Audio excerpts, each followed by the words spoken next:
Coucou les copains, bienvenue dans une nouvelle vidéo. Dans cette vidéo, j'ai choisi dans ma bibliothèque 15 bandes dessinées. J'ai eu un peu du mal à choisir au début, j'en avais pris genre 25 et je me suis dit non, on va se calmer, 15 c'est bien. En sachant que là, on va parler uniquement des bandes dessinées pour adultes et des romans graphiques. Je vous ferai une autre vidéo où je vous parlerai des bandes dessinées jeunesse, enfants, adolescents que j'aime et que j'ai lues. Mais là, je vais vous parler vraiment de mes 15 bandes dessinées plutôt pour adultes que j'ai préférées dans toutes les BD que j'ai lues. Donc, il faut savoir que comme je fais de la BD, j'en lis beaucoup parce que ça m'inspire énormément. Je sais que moi j'ai des copains qui font de la BD qui n'ont pas spécialement le besoin d'en lire. Moi je sais que ça me nourrit beaucoup et que ça m'inspire beaucoup, donc j'en lis régulièrement. J'essaye d'en emprunter en bibliothèque, mais c'est vrai que quand j'aime vraiment le graphisme, je vais avoir très envie de les avoir chez moi. Parce que souvent je vais aller les feuilleter, les relire, surtout quand ça a un lien avec le travail que je suis en train de faire. Donc voilà, alors pour commencer ce petit top 15 de mes BD préférées, bon il n'y a pas d'ordre, hein, c'est juste toutes les BD que j'ai particulièrement aimées ces dernières années. Je vais commencer par une BD qui s'appelle Comme un frisson de Anis El Amouri. C'est sa première BD qui est sortie il y a quelques années. Alors c'est une bande dessinée assez punk. En gros ça raconte l'histoire d'une jeune femme qui trouve pas vraiment sa place. C'est une jeune adulte mais elle est toute réservée, toute timide. Elle se retrouve pas dans sa famille, elle se retrouve pas dans son boulot. Et à une soirée, elle rencontre deux mecs, deux voyous un peu hardcore qui font plein de conneries et elle décide de les suivre et de plonger avec eux dans une sorte d'enchaînement d'événements un peu trash, un peu sombre où ils font plein de conneries, où elle devient archi punk et voyou, elle se rase la tête, elle met des bombers, enfin vraiment, elle passe presque d'un extrême à l'autre, au point où cette histoire finit mal et va très loin. Et où à la fin, elle a parcouru un peu une sorte de rite initiatique où elle finit par accepter le fait de trouver un équilibre entre les deux personnes qu'elle a pu être. Je vais parler du graphisme parce que graphiquement, moi, c'est une BD que j'ai beaucoup aimé. Le trait est hyper vif, hyper vivant. Donc c'est du trait noir avec une couleur un peu rose-orange fluo qui apporte du contraste au dessin. Et vraiment, le trait est hyper vivant et c'est un truc que j'avais particulièrement aimé. Donc pour moi, c'est vraiment un de mes classiques, on va dire, donc je vous le reconseille vivement. Ensuite, je vais vous présenter une bande dessinée qui s'appelle Grenadine de Shail Zalewski. Alors cette BD, moi je la trouve très marrante et très inventive. C'est une BD qui peut paraître un peu simple en apparence graphiquement parce que voilà, c'est des petits gaufriers avec de la couleur un peu vive. Et en fait, c'est une BD que j'ai trouvée hyper originale parce que ça parle de plein de choses. Bon, c'est une BD autobiographique, ça parle pas mal de cul, ça parle de relations, ça parle de bande dessinée, ça parle de punk, de musique, et en même temps de dépression, de santé mentale. Le tout mélangé dans un truc un peu drôle et à la fois dark à des moments, mais très vivant. Et c'est une BD que voilà, j'ai vraiment beaucoup aimé, que je trouve assez unique en fait. J'en ai rarement vu des autres comme ça et c'est vraiment une BD que j'aime beaucoup. Ensuite, je vais vous parler d'une bande dessinée qui s'appelle L'œil du cyclone de Théo Grosjean.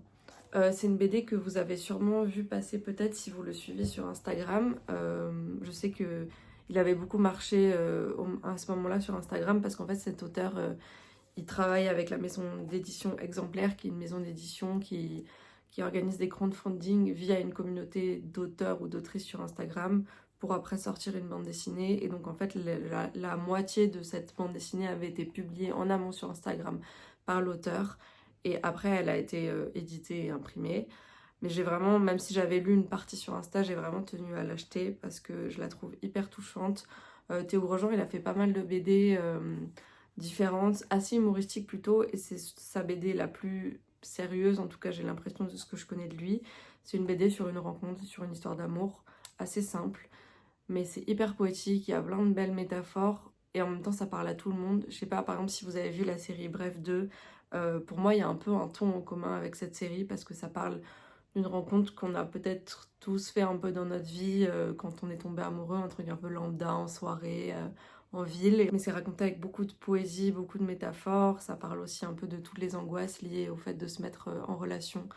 Donc une belle BD actuelle et très poétique. Ensuite, il y a la bande dessinée. C'est comme ça que je disparais de Myriam Mal. Cette BD, je crois que c'est, si je dis pas de bêtises, la première de Myriam Mal, en tout cas sur laquelle elle était toute seule. Depuis, elle en a fait 2 autres, mais ça c'est sa première et ça reste ma préférée.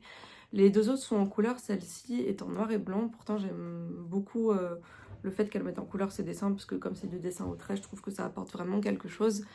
Mais j'ai gardé celle-ci parce que moi, c'est celle qui m'a le plus touchée des 3. Ça parle d'une jeune femme, une jeune fille qui habite à Montréal et qui tombe en dépression. Et ça parle de l'anxiété et de la dépression, beaucoup de nos jours aussi, parce qu'il y a beaucoup le rapport aussi aux autres par le téléphone, par les réseaux sociaux, par en même temps la solitude que ça peut apporter. Donc c'est une BD, je pense, qui peut parler à pas mal de monde, surtout dans les jeunes générations. Je l'ai trouvée un peu redondante à certains moments parce que c'est vrai que comme c'est une dépression, bah voilà, on tourne un peu en rond dans ce que ça raconte. Et en même temps, je trouve que justement ça illustrait bien ce que ça fait d'être vraiment en dépression. Donc une belle bande dessinée que je vous recommande, surtout si vous avez pu vivre ce genre de choses.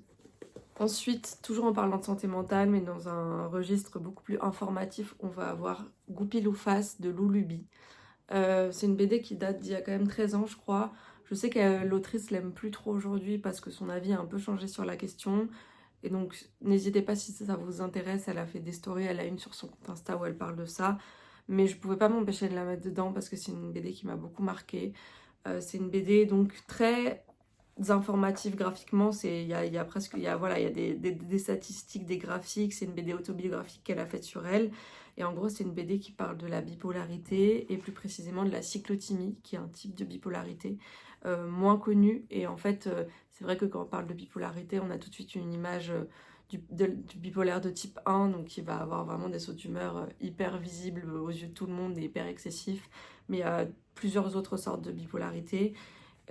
Elle en parle ici et c'est pour les personnes concernées ou qui ont des proches concernés, c'est évidemment très touchant parce que je pense qu'on peut vite se retrouver dedans et voilà, c'est une BD vraiment intéressante, nécessaire, qui parle aussi beaucoup du parcours compliqué autour des diagnostics sur la santé mentale, de toutes les errances médicales qu'il peut avoir, et donc j'ai trouvé que c'était une BD qui est vraiment intéressante et nécessaire. Ensuite, je vais vous parler d'une bande dessinée qui est un peu un classique dans le monde de la BD. Je pense que si vous regardez cette vidéo, vous le connaîtrez sûrement. C'est Les Notes de Boulet. J'en parle quand même parce que donc là, je vous montre juste le tome 1, mais il y a genre une dizaine de tomes. Je vous le montre parce que si y en a certains qui le connaissent pas, c'est vraiment un classique à ne pas manquer. Ça date de l'époque, en tout cas c'est premier, des blogs BD, dont Boulet était un peu un précurseur. Et donc en gros, voilà, c'est des bandes dessinées autobiographiques sous forme de ce qu'il appelait des petites notes. Donc il faisait une planche par jour, une planche par semaine où il racontait son quotidien de manière assez humoristique. Et en même temps, parfois, au fur et à mesure des tomes, aussi des aspects un petit peu plus profonds des fois. Et ce qui est chouette, c'est qu'il se permet d'utiliser un peu tous les médiums qu'il aime parce que c'est vraiment un endroit de recherche pour lui. Donc soit c'est du numérique, soit c'est du tradi, de la couleur, du noir et blanc, parfois de l'aquarelle, il y a vraiment de tout. Et c'est drôle et agréable à lire, ça se lit tout seul. Si vous n'avez pas l'habitude de lire des bandes dessinées pour adultes ou que vous avez du mal, je vous conseille vraiment de commencer par ce genre de BD parce que c'est vraiment ludique et chouette à lire. Évidemment, il y a eu plein d'autres auteurs et autrices qui ont suivi Boulet après, mais c'est un peu le précurseur de ça.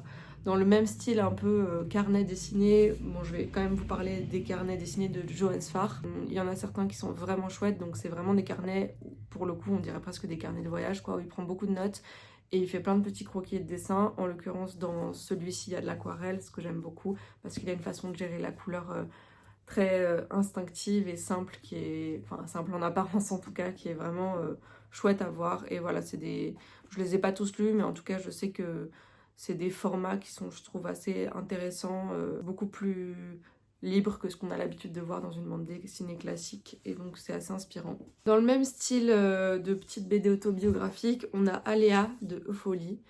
Eupholie, je l'ai découvert parce qu'elle faisait des streams avec la chaîne Cola YouTube, qui fait beaucoup de streams et de vidéos de dessin, et je l'ai découvert dans une vidéo de Cola, et donc j'ai été voir parce que j'aimais bien ses dessins. Et elle a un style assez simple, un peu kawaii, numérique, voilà, assez épuré, mais en fait ça marche super bien. C'est pareil, c'est des petites anecdotes autobiographiques de trucs qui lui en sont arrivés, de pensées qu'elle a. Et en même temps, pareil, elle fait des sortes de métaphores où elle mélange un peu la culture pop, les jeux vidéo et tout ce genre de choses. Et c'est vraiment rafraîchissant et original, donc j'ai beaucoup aimé aussi. Et enfin, pour finir sur les BD un peu voilà, d'auteurs et d'autrices qui font des petites notes autobio et des petites BD autobio, on a Transat de Aude Picot. Aude Picot, j'aime beaucoup sa façon de raconter ses personnages, ses dessins. Pareil, voilà, elle se prend pas la tête sur les proportions, les visages de machin, juste elle fait quelques traits et ses personnages ils existent directement. Pareil pour ses décors et ça, je trouve ça trop fort chez elle.